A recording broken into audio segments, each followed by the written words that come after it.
Today I'm going to be covering a tool that I've been using to color grade my footage for the last few weeks, which is Dehancer. And before we start, just for full transparency, Dehancer did reach out to me asking me to make a video in return for a free subscription. Everything in this video will be an honest opinion, and if you don't know how to color grade very well, like me, then this video is made for you, because I'm going to give you my opinion as someone who is new to color coming into it and being overwhelmed by the program at first. But really, it is quite simple, so we're going to dive into the basics today. Welcome back to the channel. If you're new here, my name is Tom. I'm a wedding photographer based in the UK. On this channel, we explore strategies and tools to help you grow your wedding photography business in a way that works for you. So I'm going to jump into my video editor right now, which is DaVinci Resolve.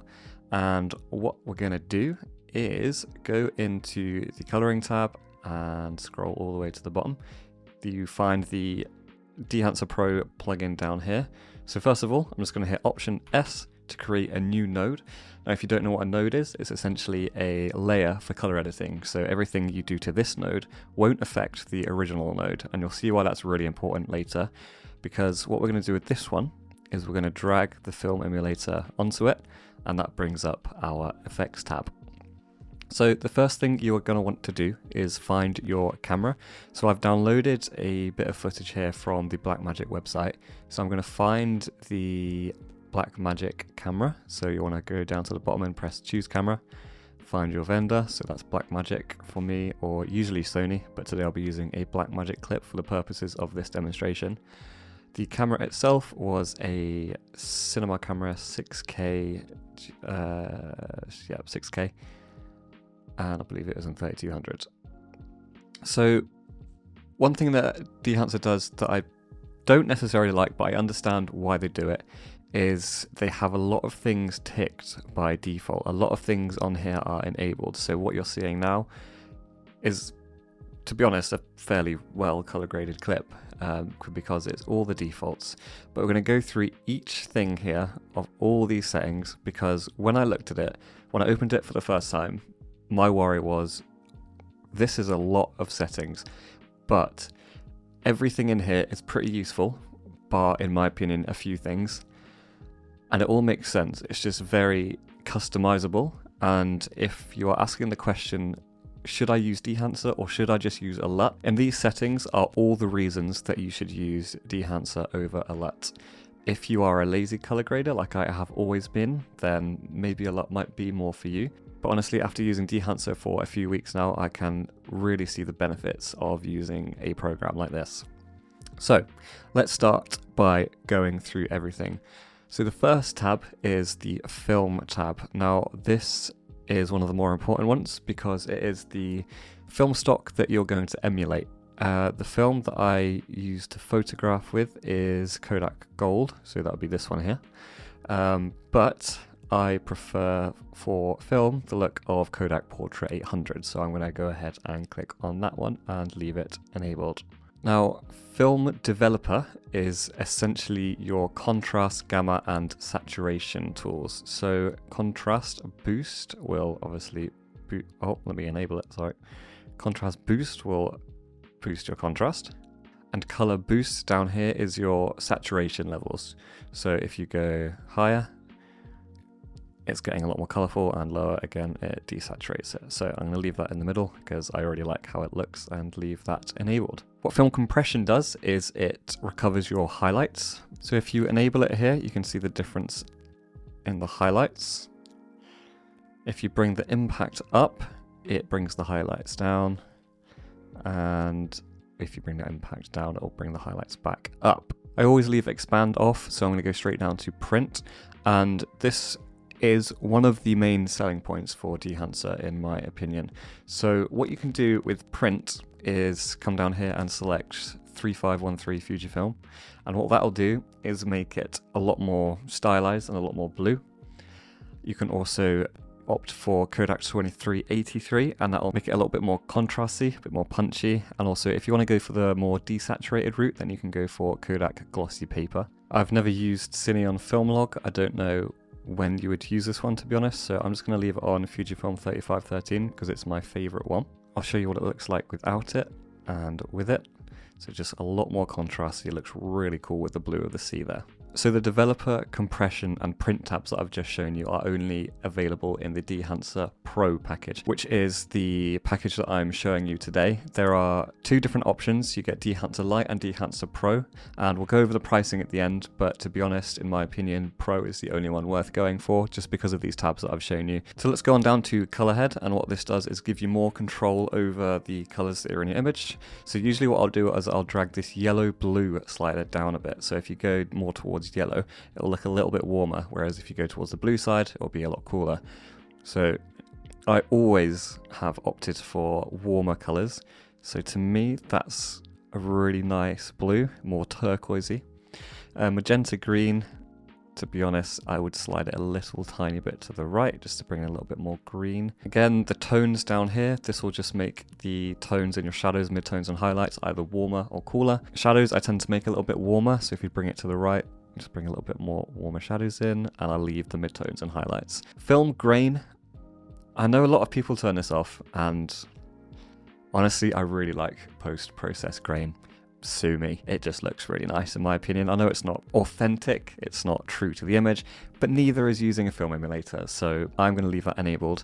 35mm will make it quite subtle, not too subtle, you can still see the grain there, but there are less, that's the wrong tab, there are less subtle grains that you can get. So for example, 8mm, that's going to make it insanely grainy. That's too much for me, so I'm going to leave it at 35mm ISO at 250. Now halation adds a warm glow around highlights, so I tend to leave that off, it's not very noticeable. Bloom, however, adds a neutral glow to highlights, and I really do like bloom, so I'm going to add some. You can amplify the effect as well. Can't really see it too much on this footage, but I'll boost it up a little bit and full screen it to demonstrate a little bit. It's just added a glow to the spray of the sea and the subject of the shot, which is the surfer here. And what I like about this is it means you don't have to buy or remember a diffusion filter. They're becoming quite popular. They have been popular for quite a few years actually, because of the dreamy effect that they give. I really like a dreamy effect, so I would recommend using bloom if you do like that effect as well. Film damage just adds scratches to the film to make it a little bit more realistic, I guess. So if I enable it and full screen again just to show you, so I know it's quite a lot going on in the shot, but you might be able to see some scratches coming in. If I actually rewind it, it's a bit easier to see it in the sky. So you can just see scratches dotted around the screen. I don't tend to use that, so I will leave that off. Film breath adds flicker to the shot. Again, I always leave that off. And gate weave adds jitter, but it's only noticeable on static shots, such as the shot that I'm shooting right now. If you're shooting a moving scene like this, you're never going to be able to see it just because the camera's wobbling already. If you want to add a fake camera wobble, then you can add in gate weave. Overscan is one of the features that I really like as well. I know not a lot of people are going to use it, but I can see uses for it in wedding videos specifically, because film is becoming such a popular thing in wedding videos. So maybe you might want to add it for that, or in social content. I will show you what it does. So if we enable it, it just adds a pretty realistic film effect. Now, there are lots of different film effects that you can add. Super 35 is one of my favorite ones, which is just this one that you see here. There's also a nice widescreen one, like this. Now, I know it does cut off some of the footage, so you can use the offset Y here to make sure that you've got the right bit of footage in the frame. Static gate, if we disable it, you can see the edges of this film stock actually moving. If we enable static, it will just make it so that it's still around the edges here.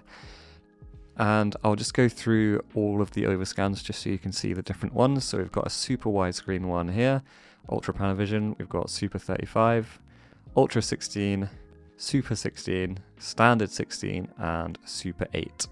Super 8 is obviously a really popular thing in wedding videos at the moment, so you might want to use this one. But personally, I would use either widescreen, Ultra Panavision, or my favorite, Super 35. Vignette does what it says on the tin, it just adds a vignette. Now you can go down exposure to make the edges darker, or alternatively you can go up to make them lighter to give that kind of film burn effect, but generally I always leave that off as well. Now down here at the bottom you've got output, and that is the strength of the grade.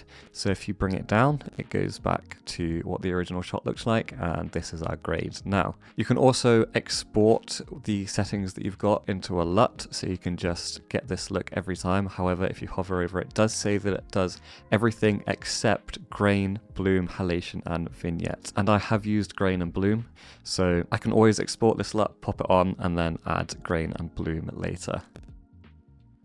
Lastly, the last thing I'm going to go over is the options panel. So I always have mine set to normal. What this means is it will use less processing power and have slightly lower quality. But unless you're making this for a really big screen, you're never going to notice a difference, so I would leave it at normal. So I'm going to jump into the website now and show you the different pricing plans that you can go for. So we have looked at Dehancer Pro today. There is also the Dehancer Lite options. So we're going to jump into Dehancer Pro and break down the different pricing options. So we've got monthly, it's $59 a month for photo and video. Annually, it's going to be $25 a month, so you're saving quite a lot of money there. And if we select lifetime and go down to DaVinci Resolve, which is what I'm using, you can get it for $599. So in the long run, it will be cheaper to get it on a lifetime plan. But if we go into buy, I'm going to show you what my promo code is, and that is Wyatt, and if you press enter, you will save 10%. So for the lifetime plan, that brings it down to $539.10. For the annual plan, it brings it down to $270 a year, and for the monthly plan, it brings it down to $53.10 a month. So it's not the cheapest, and I can see why people would prefer using LUTs over Dehancer. I would strongly recommend it if you feel like you've pushed DaVinci's color grading tools to their limits. DaVinci Resolve was originally made as a color grading program, not an editing program, so it does have a lot of color grading capabilities in there. Dehancer has better film emulation tools and more customizability.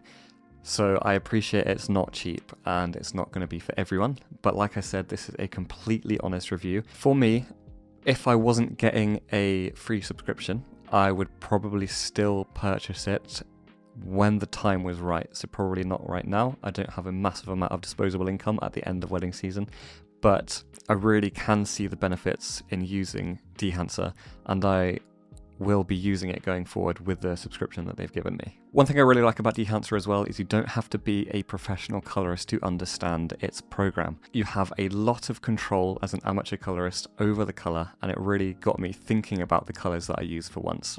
Generally, I've always been such a lazy editor. Even when I did film production at uni, my tutors made fun of me for being a lazy editor and just chucking on an adjustment layer with a LUT. That's been what I've done for the last 15 years of video editing, so paying attention to color has really kind of opened up my eyes for the possibilities of what you can do by just spending a little bit more time and tweaking little settings here and there. And in the first hour or so of tweaking settings, I'd already found myself learning a lot about color. You can watch as many tutorials as you want online, but I find that doing the color grading yourself is where you'll really do the most learning. Another thing that I like about Dehancer is that it covers so many different camera profiles. So if I go down here to film and profiles and then camera log profiles, it will show you all of the cameras that it covers. You can see here it supports iPhone as well. So you can color grade the ProRes from iPhones, Canons here, DJI as well, so I can use it on my DJI Osmo Pocket 3. I can also use it on my Sony a7 IV. I film with the S-Log S Gamma 3 Cine profile. There is an extensive list of cameras on here. If you have a professional camera or an iPhone, you will probably find your camera on here. You can also have a look at the film profiles that they offer. So these are all the films that you can emulate. So if you have a specific film stock that you really like, have a look at the website and you can find it on here. If you want to check Dehancer out, I'll leave the link in the description. You can try it out for 30 days, I think. And if you do want to buy it, just use the code Wyatt to get 10% off. I get 10% off every purchase just for full clarity. Thanks for watching today's video, guys, and I will see you in the next one.